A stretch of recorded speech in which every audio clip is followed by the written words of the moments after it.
Good morning, everybody. Welcome to this webinar on competition and industrial policy of the European Union. I will first introduce myself. My name is Antonia Carparelli. I'm an economist at the European Commission, and I'm working now as an economic advisor at the European Commission representation in Rome. The Commission representation in Italy has consistently supported the Diplomacy Festival since its beginning, not only because Europe and European developments are always a central topic in this festival, but also because it has shown a capacity to mobilize the best intellectual, political, and communication resources, both at national and international level.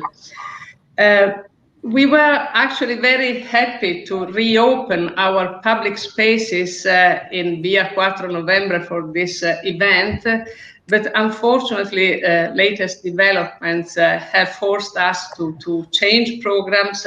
And I would like to thank the Friends of Diplomacy Festival, and in particular, Daniela D'Amico, who has done miracles to maintain this appointment despite a lot of organizational struggles, as you can imagine.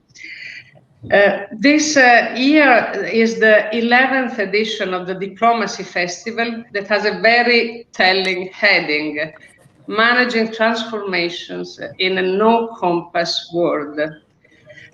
Unfortunately, latest trends in the epidemics in Europe, not only in Italy, in all Europe, really give us the impression that we seem to project us in a no-compass world. But let's try to start with a note of optimism and give some credit to those who believe that deep crisis may actually help to reorient the compass and find new and better direction. And this may also be the case for the topic we are discussing today, that is competition and industrial policy. Actually, industrial policy and its relation with the competition policy are very high on the policy agenda of the European Union institutions. It has not always been like that. In the early 90s, when I actually joined the European institutions, the very concept of industrial policy was rather unpopular. And for some, actually, it also had a kind of stigma. The dominant view was more or less the following. The industrial policy of the Union is the internal market policy, and the key instrument to build the internal market is competition policy. Well, since then, several things, a lot of things have changed. Many things have happened. And we as a European, but also the institutions, have been increasingly concerned with the emerging gaps, so-called gaps in the European Union economic and industrial performance on a global scale. I would say the productivity gap, the dimensional gap, the investment gap, the digital gap, the convergence gap, and I could go on. And with the other weaknesses that have emerged, in particular during this terrible health crisis. I would say that the institutional response has followed suit. I have not been able to count the number of communications on industrial policy that the European Commission has produced over the last 2 decades, but I'm almost sure that it's a double-digit figure. And all of them have been accompanied by a lot of policy initiatives, sector strategies, forum, roundtables, industry days, financial instruments, etc. The latest strategy in chronological order is dates back to March this year. It's a new industrial strategy for Europe, which offers a very comprehensive overview of the instrument that the Commission, the European Commission, intends to activate, to develop, and promote the competitiveness of the European industry, to help it to be on the frontier of the new technologies and on the top of the global value chains. But above all, and here I refer to what I was saying in the beginning, the compass.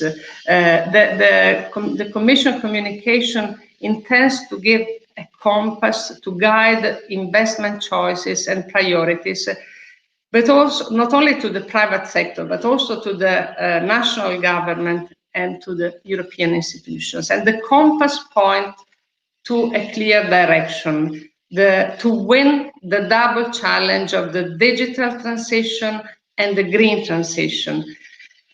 In the meantime, and linked to the epidemic, we have had the Next Generation EU, which has reinforced the message that this is the compass. And as you know, the institutions have agreed that 37% of Next Generation EU has to be devoted to the climate change fight, to the green transition, and 20% to the digital transition. But this is not, we go much further than that with that communication. The Commission announced some 50, around almost 50 initiatives in the field of the European Union industrial strategy. I will, of course, not try to mention all of them because it would take much more than 1 hour. But I would just remind one of them, which is of particular relevance for the discussion today.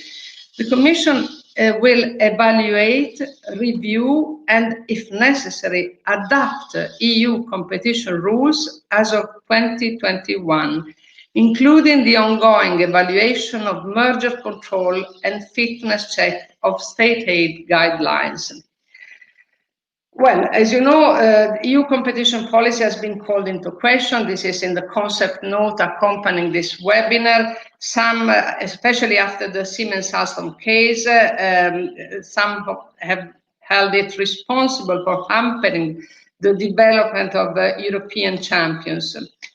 Of course, in the European Commission, we do not share this view. We continue to believe that competition rule has been and will continue to be an essential tool for making European companies thrive and enable them to face global challenges.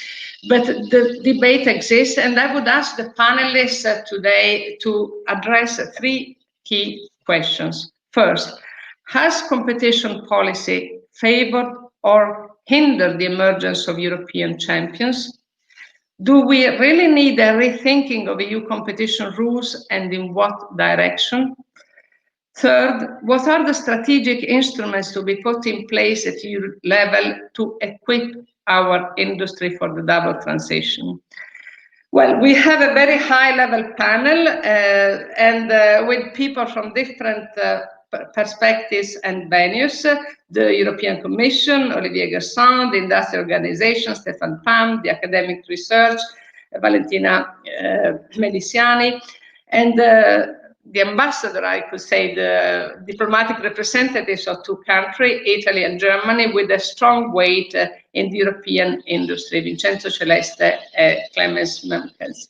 To save time, I will introduce you individually when I give you the floor, but let me welcome you all and thank you for having accepted to participate in this panel. And forgive me if I will have to be very strict in asking you to respect the timetable. So let's start with the Ambassador Giampiero Massolo. He is also the president of the Scientific Committee for Diplomacy Festival, but has also an outstanding career between diplomacy, government, and industry. By the way, he is also president of Fincantieri. So he has certainly very sharp views on the topic we are discussing. Thank you again, and Giampiero, the floor is yours. Well, thank you very much. I will take just 1 minute because actually Mrs. Carparelli said it all also for my behalf, which makes life easier to me. In my capacity of president of the Scientific Committee of Diplomacy of the Festival della Diplomazia, I wanted to give a warm welcome to you and also to underline the importance of this discussion. And not perchance we managed to gather, and I'm most thankful to you that you accepted our invitation, the Commission at its highest rank, the relevant authority in the Italian Ministry for Foreign Affairs also at its highest rank, and meaningful representative of Academy, Louis, Confindustria, and the Embassy of Germany. Well, of course, and everything is held under the patronage of the Bureau of the Commission in Rome, which we are always very thankful for all the help that they give to Festival della Diplomazia. There is an obvious tension between how you manage competition and how you manage industrial policy. That is, time to time, member states have the impression that in the Commission, not always those two views are combined in a, how can I say, in a political way. That is what member states sometimes see as a drawback is maybe a little bit a lack of synthesis between a juridical approach, a procedural approach, and a broader consideration of the needs of European industry today and in perspective. We know very well that this is a matter of the principle of competence, and so there is little that you can do, but maybe if our aim is to take a liability and turn it into an asset, maybe the pandemic and all the changes that in managing transformation that the pandemic poses to us will sooner or later also regard, also concern this kind of things. And it is with this wish, with this how can I say, well-wishing sentiment that I am really very glad to give the floor to Director General Guersent. Olivier.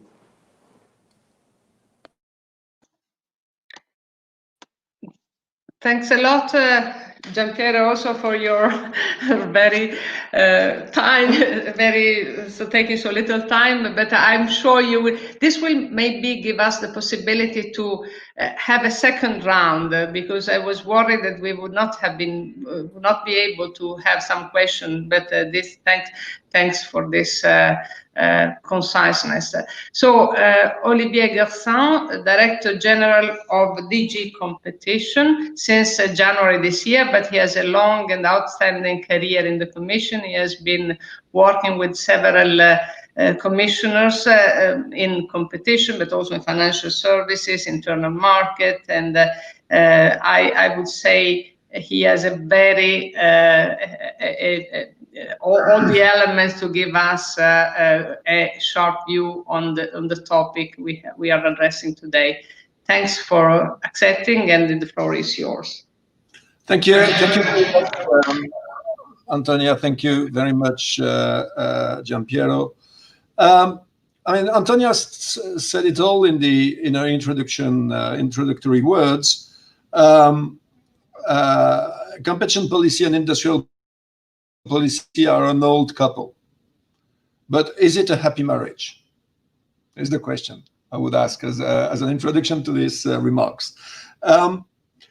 When I started about the same time as Antonia in the early 90s, and it was a very vivid debate in these days between these two policies. And it is also a debate that comes and comes back. I mean, for a long time, it was not an issue anymore. And indeed, most people thought competition policy is enough. I personally never thought competition policy is enough. Competition policy is a very powerful tool, is a very necessary tool in the market economy. It is the tool through which public power intervenes in the excessive power of private trusts. which is important above and beyond the economic sphere, even for societal broader challenges. I mean, about what you think is our democracy about. But competition policy cannot define an industrial policy. It can work within the limits of an industrial policy. And of course, it can also limit the boundaries of an industrial policy. I do not think, for example, any of us would accept an industrial policy that promotes cartels, just to take this example. So it's an old debate. But this debate is different today because I have the feeling, and it's more than a feeling, if you read the communication of the Commission of March this year on industrial policy, you will see that it is defined as a competitiveness policy.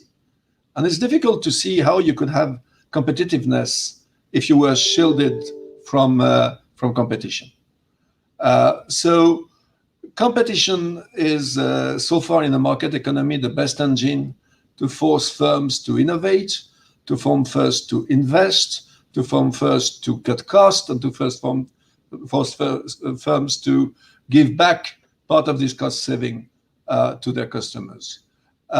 And this is what we're looking after. We're looking after an industry that increases our global wealth and the welfare of our citizens. And we think that competition policy is part of the solution and not part of the problem in this respect. Let me go a little bit further into what are the challenges in our view. Well, the first challenge is geostrategical, if you wish. And what is new is that even very traditionally liberal member states like the Netherlands have now realized that we're living in a world in which you have extremely powerful third countries, China, Russia, the United States, and that these third countries know very well what are their industrial interests, and they stand for it. So the traditional attitude of some of our member states, actually a majority of our member states, which was we don't need to define what are our common offensive and defensive industrial interests. We're fine just with the single market and competition policy to operate it, which is the view that Antonia has presented at the beginning of this session. They started to change mind. They started to think, well, listen, we need to define what are our offensive and defensive interests, and we need to have the tools to stand for it. Does that mean we want to throw away the competition baby with the water of the bath? No. And I would refer you to a very interesting op-ed in the Financial Times by Prime Minister Rutte of the Netherlands just before the summer, when he was commenting on the big debate about Siemens Alstom and all this. And he was basically saying, I agree we need to forge new tools to defend our industrial interests, but I do not agree to sacrifice internal market consumers to the hope of a better competitiveness worldwide. And I will come back on this point. So the first challenge is resilience and what is now called strategic autonomy. But of course, Antonia referred to it as well. We have the double challenge of the transition to a low carbon economy and digitization. And these challenges are very, very high. They will require huge investments over the next 30 years.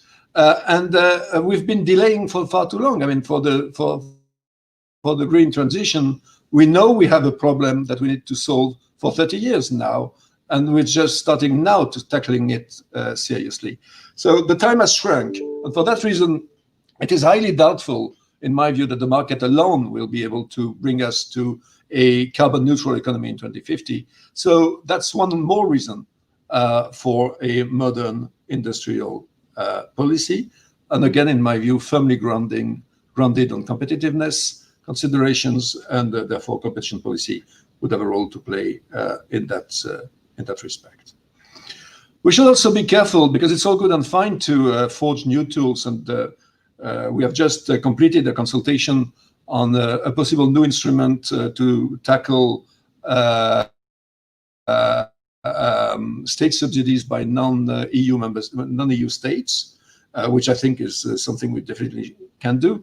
But in the political world in general, and in the EU political world in particular, normally the pendulum goes from far on one side to far on the other side. And for once, it could be helpful that the pendulum stops somewhere in the middle, and that we do not move from being open for the sake of being open to building a fortress Europe. Because I don't think the secret for competitiveness in future is in erecting very high walls. The question is, why do we do ourselves positive? Yes, there is a defensive aspect, but if the defensive aspect becomes the main aspect or the only aspect, we cannot win the global race for competitiveness. So that leads me to the second topic I'd like to touch base, which is which industrial policy, which competition policy. Our industrial foundations are good, they're even very good. We are at the top end of the value-added chain, but we're increasingly challenged by third countries. And not only China, etc., etc. Globalization is partly a story of, yes, it grew the cake, but it also redistributed the way we share the cake. And so it's not a given that we will stay forever at the top end of the value-added chain. We need to invest. We need to invest in technology. We need to invest in digitization, and we need to invest in people and skills. And all of this, we are lagging behind. And for me, this is part of a broader competition policy. So that is the reason why, and I will not go into great lengths because I would like to talk now about competition and competition policy, the view of the Commission on the industrial policy. But if you read the March communication, it is quite clear that it is built on value chains and ecosystems. So it's not only about the big companies. Big companies are very important, but 95%+ of our companies are SMEs in Europe. And also, the overwhelming majority of the jobs are provided for by SMEs. And so an industrial policy that would make an arbitrage in favor of very big firms and against SMEs would not probably be the best thing either. So it will mean also being able to be a leader on standards, on technologies.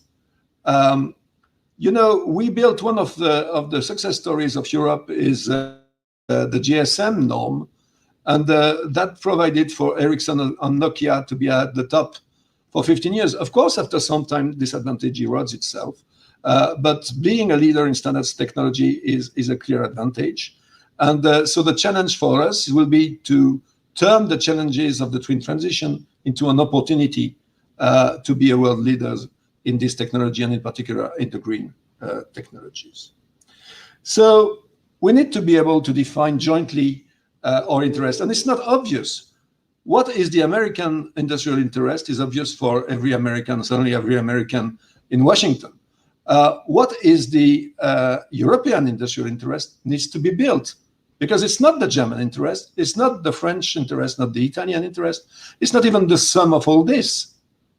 Our global interest is an interest that does not optimize each of the industrial optimum of any individual member states, but optimizes the interest of the whole of the EU. And for this, we need to talk, we need to discuss, and we need to make concessions. So what does competition policy has to play into this? Well, champions. Let me take an example. First of all, as I said already, world champions are good, but the policy that would favor world champions against or SMEs would probably be not so good for our competitiveness and for employment in Europe either. You've been talking, Antonia, about Siemens Alstom. Well, let's review a bit this case. The gist of it in Siemens Alstom, first of all, it was not a given that this case would be prohibited. It was prohibited because the companies that were contemplating that merger didn't want to make concessions in order to make it compatible with competition rules. And these concessions would have allowed to create a global champion while maintaining competition in Europe. What is the counterfactual? Well, the counterfactual is if you allow a global champion to the detriment of effective competition in the internal market. What does that mean? Say monopolization, which was pretty much the case in the high-speed train sector. What you say in reality, and you say that you will allow the parties to the concentration to extract rent out of EU customers, and EU customers in this case are the national railways, which very, very often are public companies. So in the end of the day, this is the taxpayer.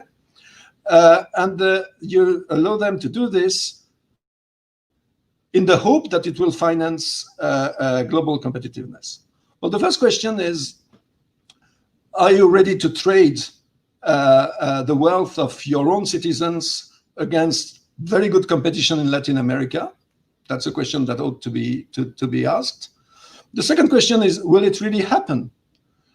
Because the shareholders of these big industrial giants are very, very often international investment funds, American pension funds, etc. And the reason why they do invest in these companies is precisely because they're rent-seeking, and therefore they can give them the rate of return that they would have in other parts of the world in which growth is better, without having the risks that are associated to this other part of the world. In other words, a good deal of the rent extracted from the EU customers is, in my view, more likely to go to financial shareholders than actually finance global competitiveness. At least there is no evidence of the contrary for the long time that I'm doing this business. Is the solution is being more generous in defining global markets everywhere? No. In the Siemens Alstom case, the market was global, and still we had a problem. And you have very, very, the number of cases is very low in which the issue is the market. And again, the market is defined vis-a-vis the possibility, the real possibility of arbitrage for customers in Europe, because these are the customers we want to protect. A more sophisticated debate, and I say that for the economists like Antonia, is the debate whether you want to go for customer surplus, which is the current standard of EU and all around the world competition policy, or global surplus. In other words, do you defend the customers only, or do you defend a broader sets of objectives, including the wealth of participating firms? I think in the end of the day, this religious debate, which agitates the economist for decades, in reality is not the defining debate, because within the customer surplus test, you can accommodate a number of things, like, for example, positive environmental externalities. Second, is the merger regulation the problem in this case? Well, I don't think so either. If you look at the rate of intervention of the merger regulation, it is around 5%. So we intervene in 5% of the cases that are notified to the Commission. And the rate of prohibition is below 1%, historically, over the last 30 years. So to say that this is what prevents a strong industrial policy, I think is really far-fetched. And actually, Ambassador Massolo referred to the fact that some member states would like the merger regulation to be changed. And that is true that we have received a letter from 4 member states. But this letter triggered immediately another letter from 16 other member states saying that we shouldn't change it. And I have to recall that the merger regulation, if it is changed, should be changed by unanimity. So it seems we're far from having the necessary consensus. And maybe finally on the merger reg, what I'd like to say is that what I hear is calls from member states to be much tougher with the GAFAs, with the Chinese companies, and at the same time softer with mergers in Europe. And that is simply not possible. There is no such I'm sorry. I will have to ask you to come to conclusion to give the other the possibility to I defend. will not conclude, but I will simply add that it's the same in the field of state aid. The rate of intervention in the field of state aid is also around 5%. 90% of all state aids under the treaty are subject to horizontal frameworks, and are therefore allowed without even being notified individually to the Commission. Okay, thank you, and sorry for having to stop you, but as I said, but it was extremely interesting, and we know much more now about also the difficulties that those who intend to overhaul the EU legislation have to face. I mean, because this was the result of a very difficult consensus built over time, and it has been a pillar of European Union policy. So not less than other things that we would like to change in this moment. It will take really a strong consensus building to change a number of things. So let's move to our ambassador, Klemens Momkes, Deputy Head of Mission at the Embassy of Germany in Italy. I guess it will be very interesting to listen to a perspective on both countries, actually. So, Mr. Momkes, the floor is yours. Thanks for.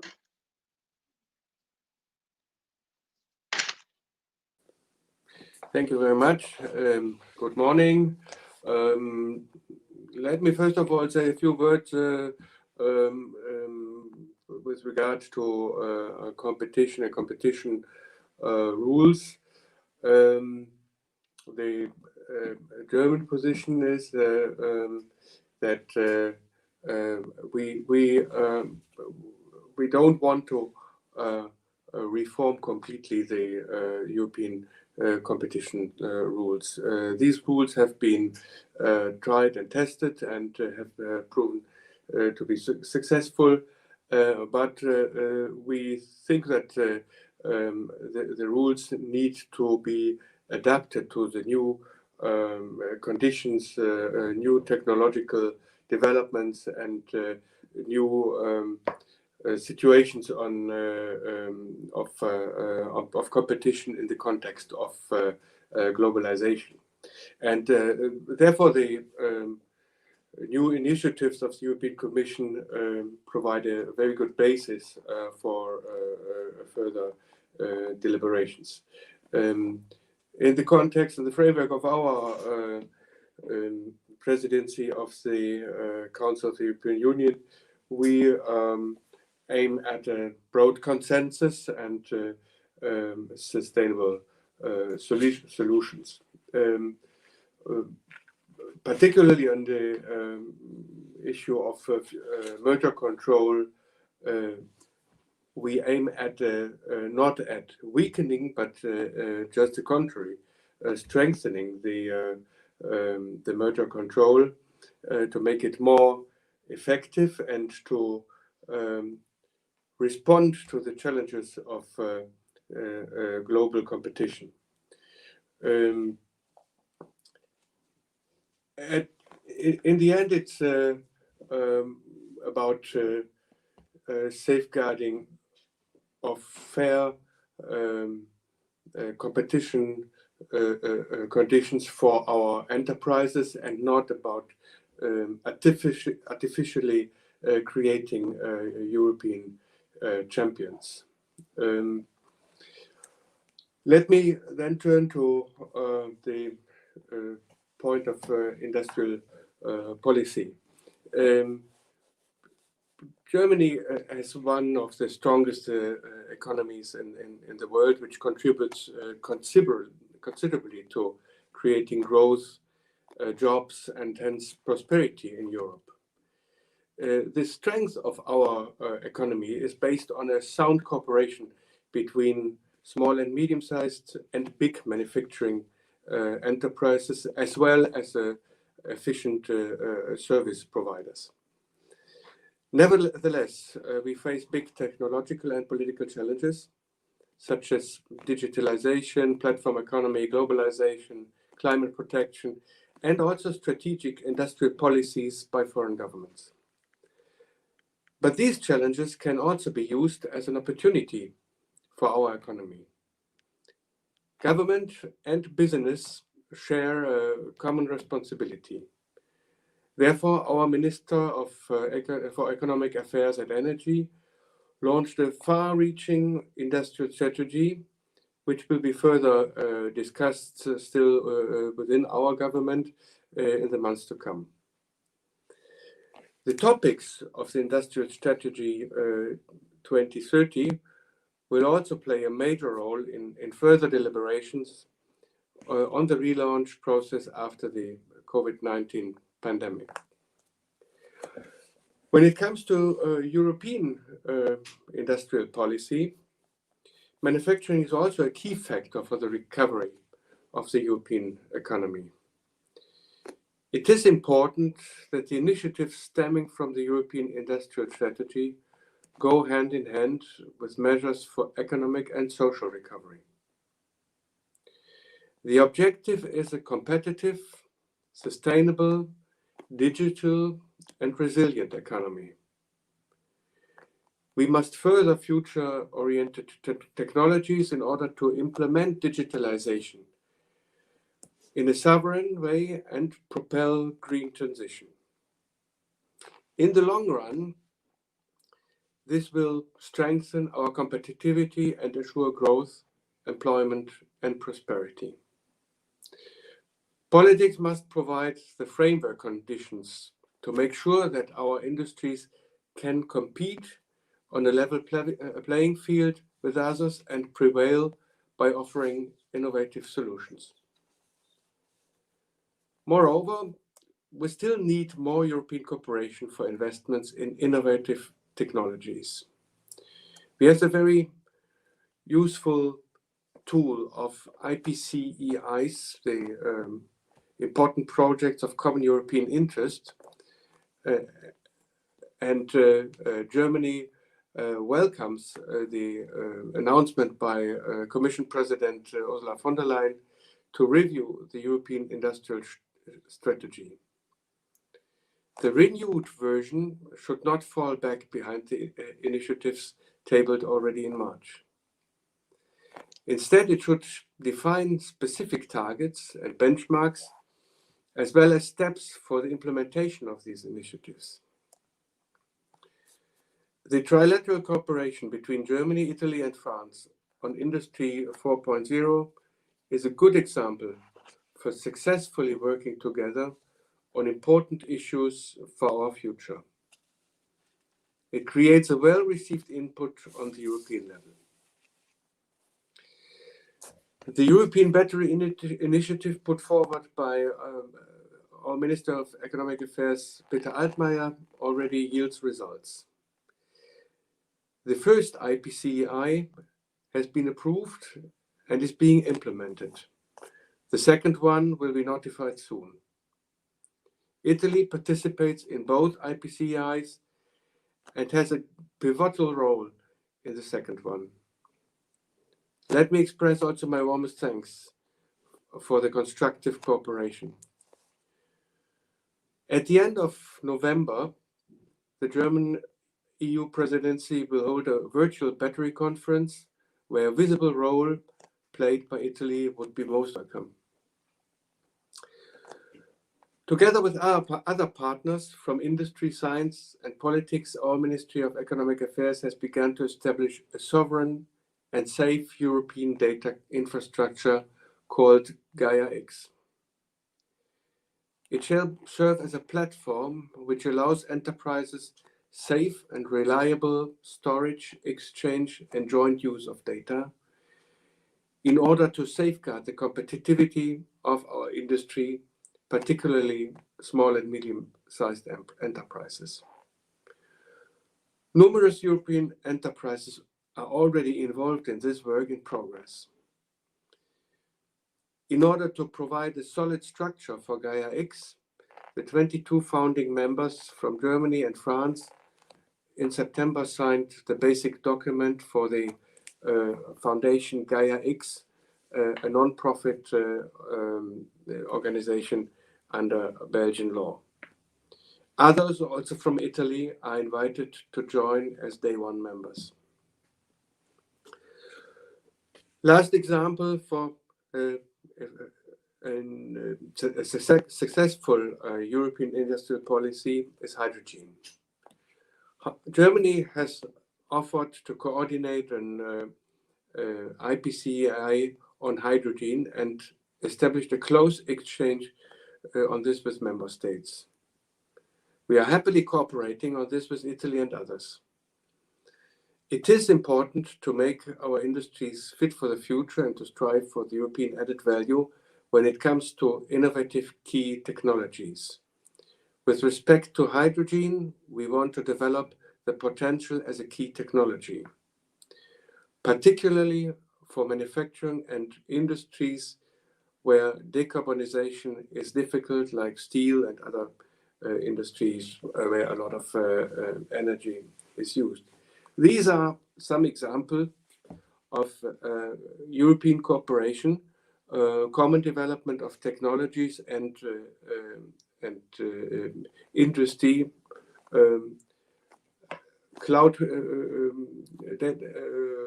computing, hydrogen, battery cells, and so on, just to mention a few. And we can continue on this path to working together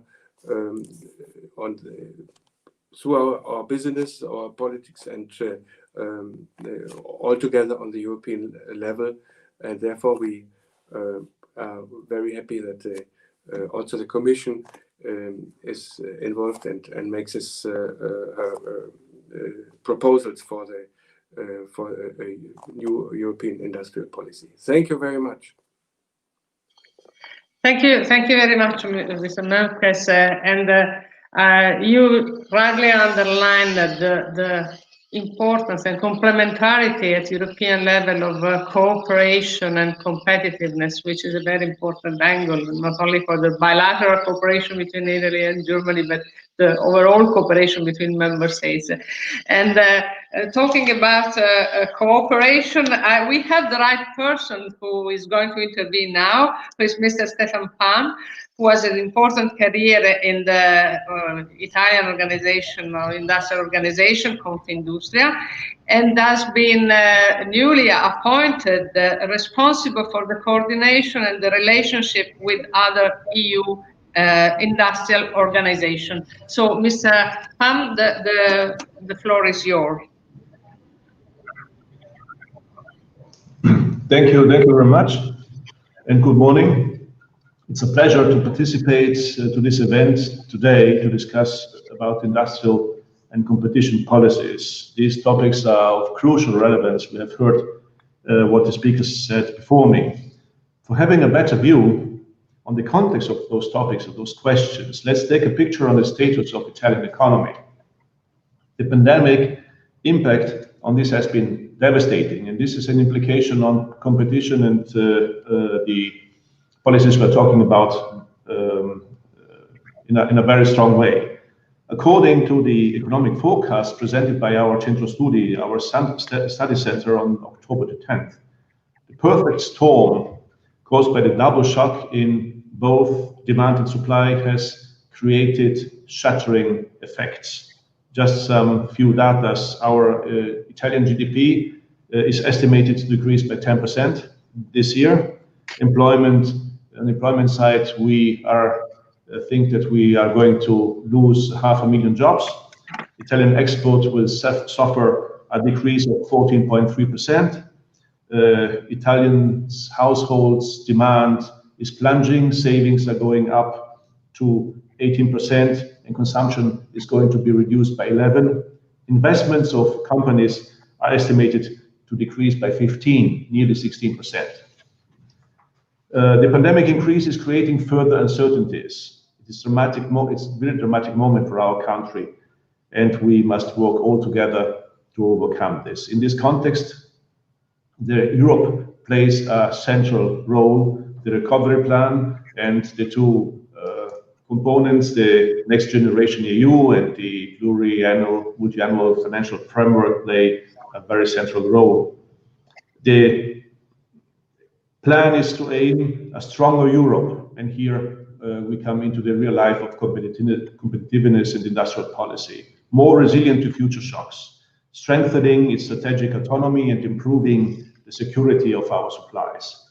We need to achieve a quantum leap, which we would say in physics, in European identity and in its policies. We can win the global challenge only playing as a real European team.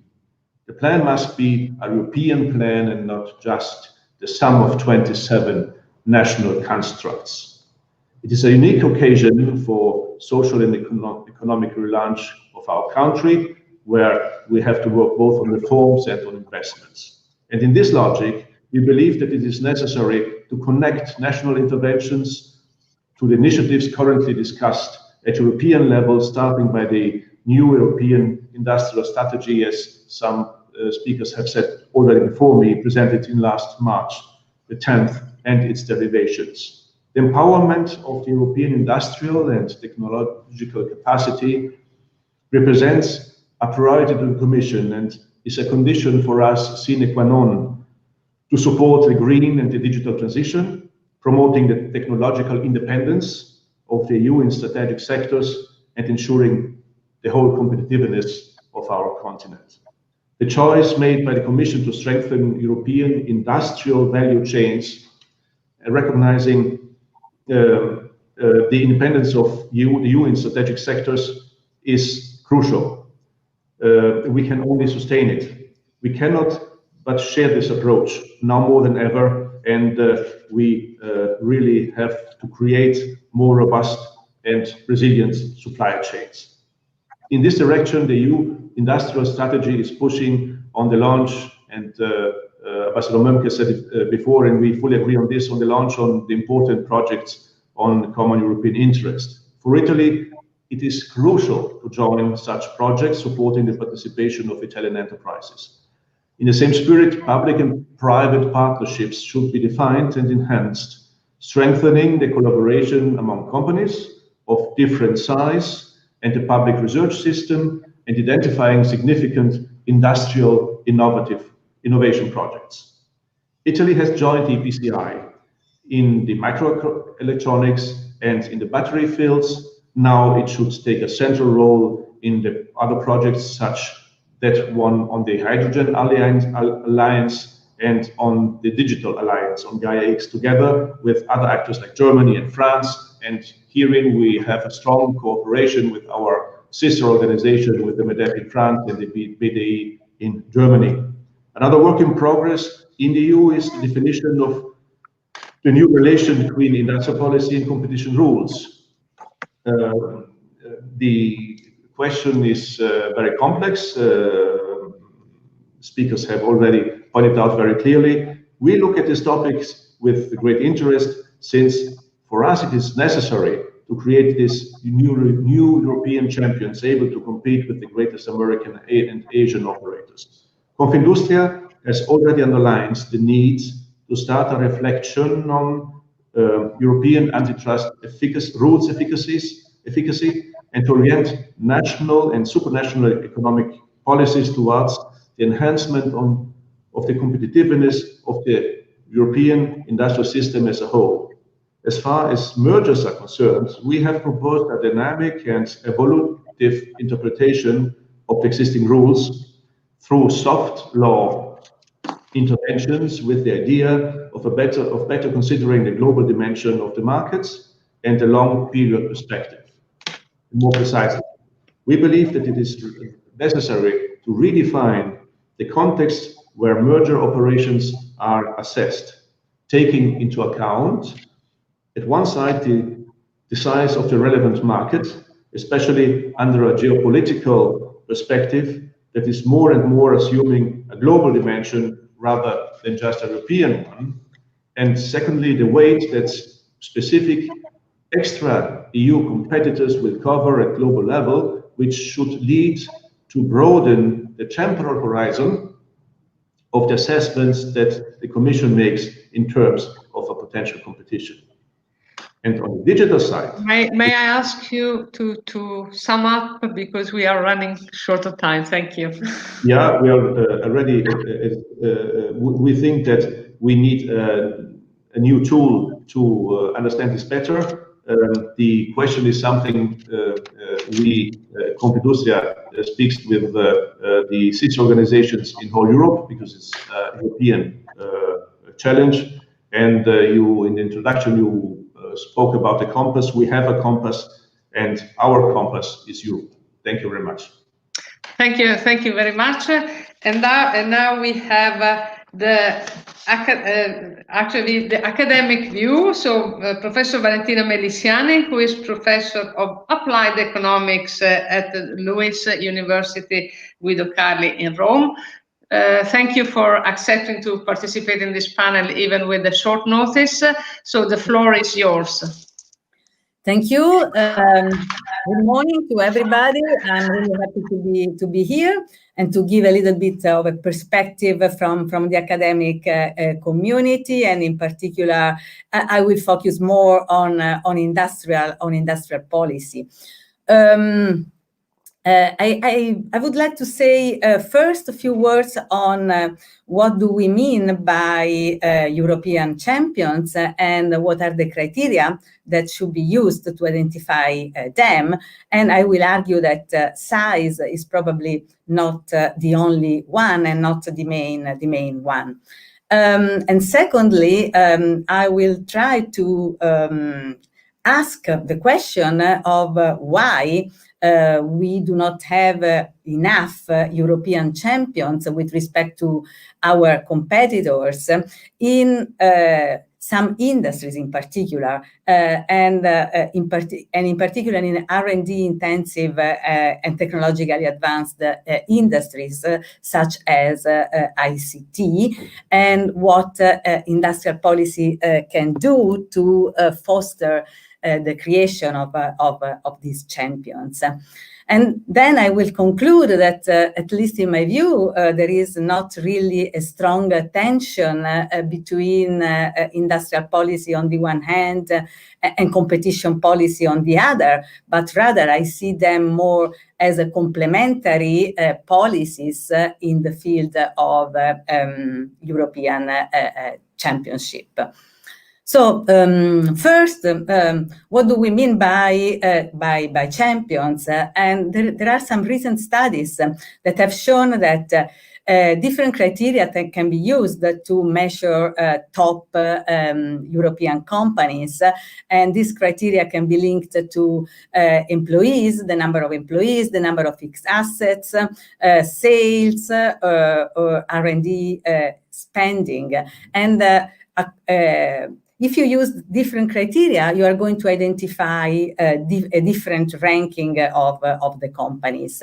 And in particular, if you focus on R&D spenders, top R&D spenders, we find that less than half of the top 500 R&D spenders in Europe would be identified as champions on the basis of other criteria that look at the size of the companies.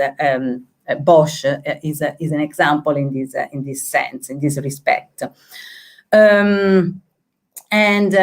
If we focus, for example, on R&D intensity rather than R&D spending, we would identify many medium firms as top R&D intensive firms in Europe.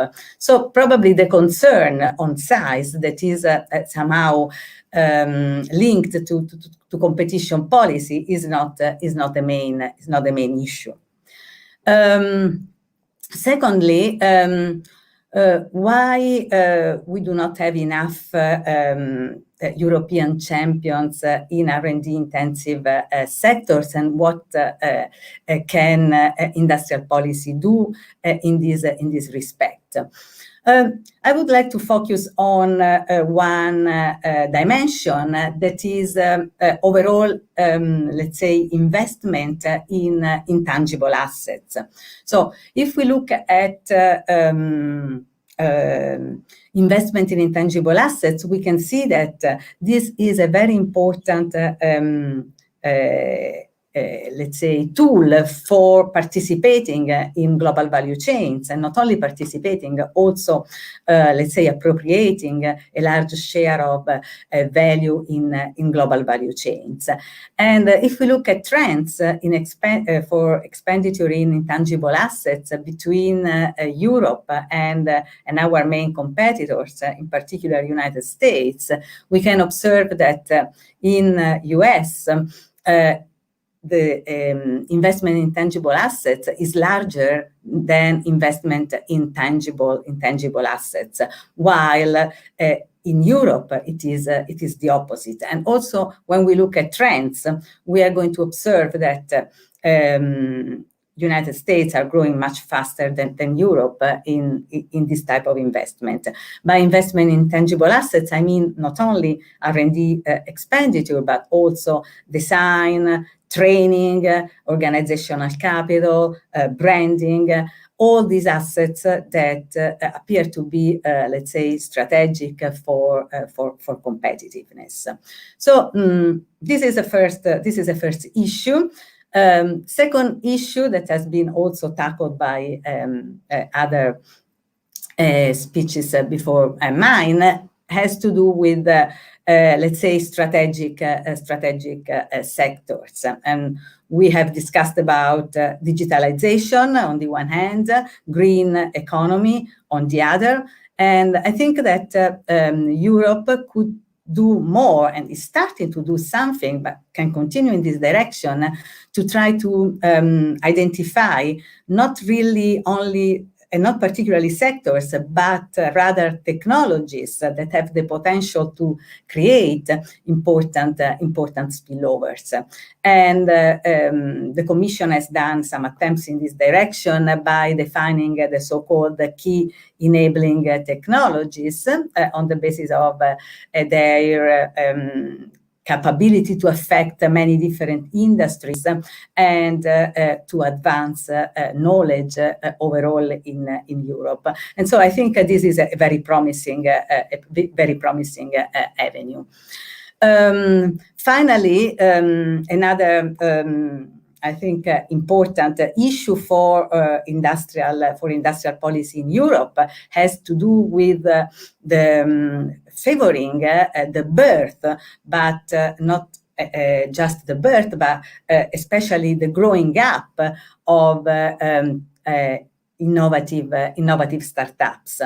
And this can be achieved by providing, for example, some guarantees for overcoming the risk that is very strong for innovative startups, and also better develop the market for let's say overall the financial market and venture capital. So overall, I think that a better, let's say,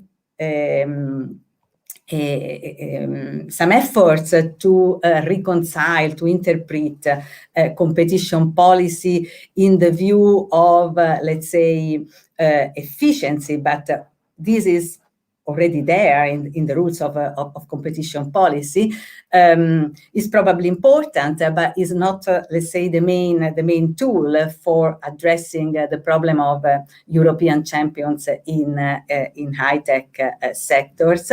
And therefore, I don't really see a strong tension, but rather I see strong possibilities of complementarity between industrial and competition policy in Europe. Thank you. Thank you very much, Professor Meliciani. She has really complemented with a very interesting point of view from the academia what do we intend today for industrial policy, which is, and also warning against the risk of going back to old concept of a narrow sectoral policy, and this is not the issue. And she has mentioned the full range of things, and I'm sure if she had more time, she would have even listed issues like capital markets, functioning, etc. All the things which the dots which are missing, and but for this we would need another panel, and we are going toward the end of our meeting, and now is the turn of Vincenzo Celeste. He is Director General for the European Union at the Ministry for Foreign Affairs and International Cooperation. He has a long experience of European affairs. He has worked as a diplomat, as an ambassador in the government. So I'm sure he has dealt many times with European debates about industrial and competition policy. So, Vincenzo, the floor is yours. Thank you, Antonia. Actually, for me, it's a little bit like to go back to an old love. I mean, I started in Brussels working on state aid competition rules. Actually, the previous speakers have makes my life easier because I'm not going to repeat what a number of ideas which were exposed. I will try to offer you the views of Italy, of the Italian government on this issue. As Olivier was saying at the beginning, the debate on how to relaunch industrial policies in Europe is not new. I would say the main problem is how to do it. Especially after the financial crisis between 2008 and 2012, political and economic discussion at EU and national level were focusing on the issue of insufficient long-term investment, especially in innovation, and particularly within the Eurozone. No surprise that at the beginning, member states with a strong tradition in manufacturing, like Germany, Italy, France, and Spain, have been among the first to promote these discussions. And Germany and France, I want to also remember, set the stage of the debate with the Industrial Manifesto back in February 2019, calling for a new industrial strategy in Europe, which should include a thorough overhaul of the current EU legislation on competition and state aid. Actually, strengthening the resilience and competitiveness of Europe's industrial sector is in line with Italy's strategic interests as the second European manufacturer. This is why we have welcomed the Commission's initiative to develop, through the so-called March package, a bold European industrial strategy, allowing investments in key sectors, relaunching the aggregate demand, sustaining the twin green and digital transition, and strengthening the competitiveness of the overall EU industrial compound. Italy is in favor of a carefully balanced review of current EU competition and state aid policy in order to facilitate new industrial designs.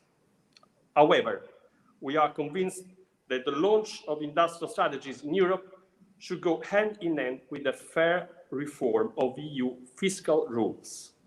We need to make available to all member states the financial resources needed to implement active economic policies.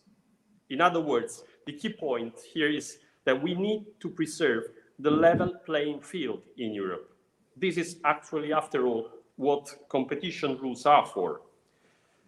A simplification of the current legislative framework of competition could jeopardize the level playing field in Europe if all member states are not given fiscal space to equally intervene to support strategic industries.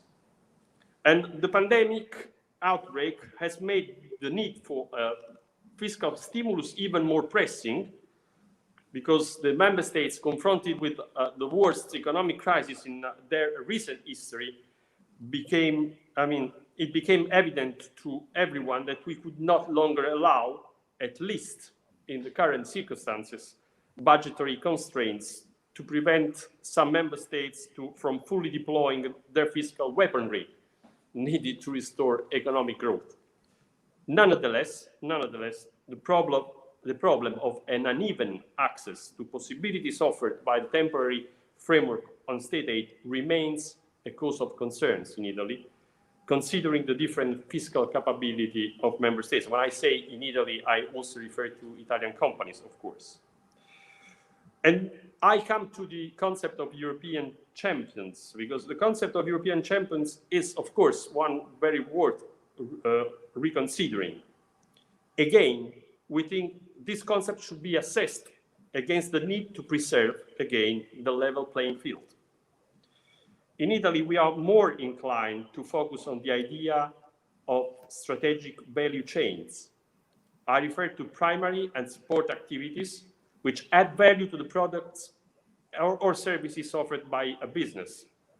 Supporting strategic value chains in Europe would help restore economic growth and increase European competitiveness, while at the same time they can involve all actors, namely small, medium enterprises, micro-enterprises, research centers, universities, and so on.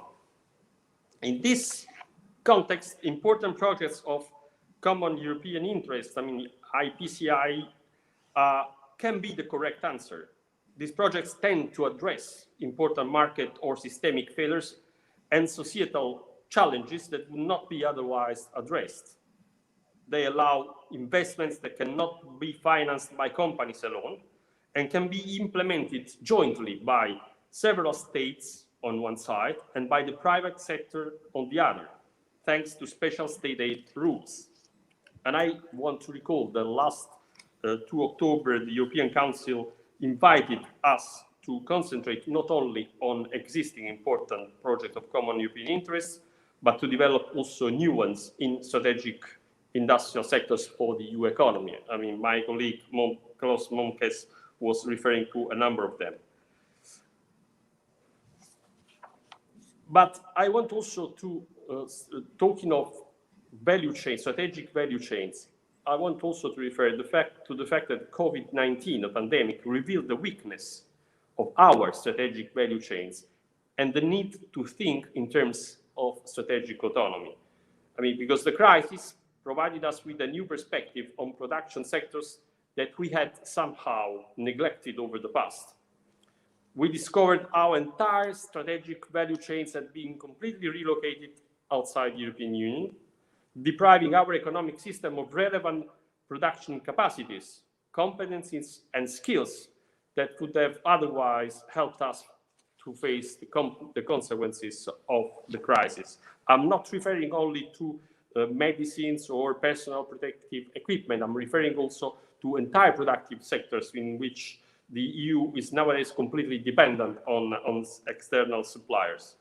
So, in our views, reflecting in terms of strategic value chains would also allow considering possible solutions for the reshoring, of at least of a part of these activities. And last July, the European Council, as you know, agreed on an unprecedented recovery package to respond to the effects of the pandemic and to support our resilient, inclusive, and sustainable recovery. We have already started designing the general framework in which the future phasing out of recovery measures will take place, and in doing so, achieving strategic autonomy, at least in certain industrial sectors, while preserving the open character of the EU economy will represent a key challenge for the Union. And as I was just saying, and as was also stressed by Olivier, the strategic autonomy cannot mean to reintroduce barriers to trade. Rather, it shall aim at preserving the level playing field in foreign trade and investments. Indeed, a market open to trade and investment is key for Europe's prosperity and competitiveness. Trade accounts for almost 35% of the EU's GDP, and 35 million European jobs are linked to exports. And Italy ranks third in Europe for export. That's why, by the same token, openness to trade and investment must go hand in hand with fairness and predictable rules.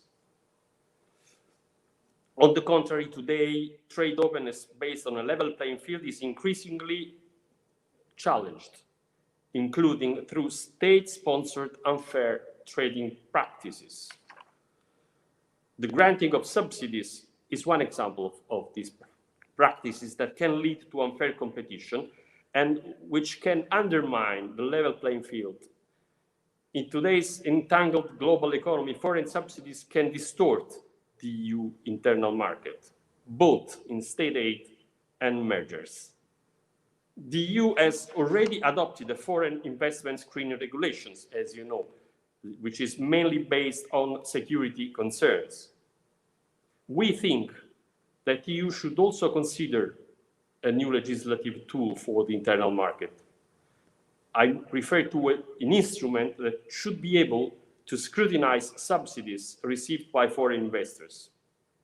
It should be able to distinguish between subsidies consistent with some EU policies and objectives, for instance, environment and climate change, which should be treated as acceptable, and subsidies that are clearly distorting the market.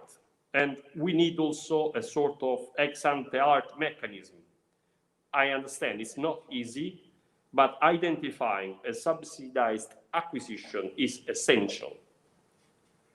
The main objective remains, in our view, to avoid unfair and even dangerous takeovers of European companies, to avoid importing foreign subsidies while we prevent intra-EU mergers on the basis of strict EU rules that are not respected by foreign investors.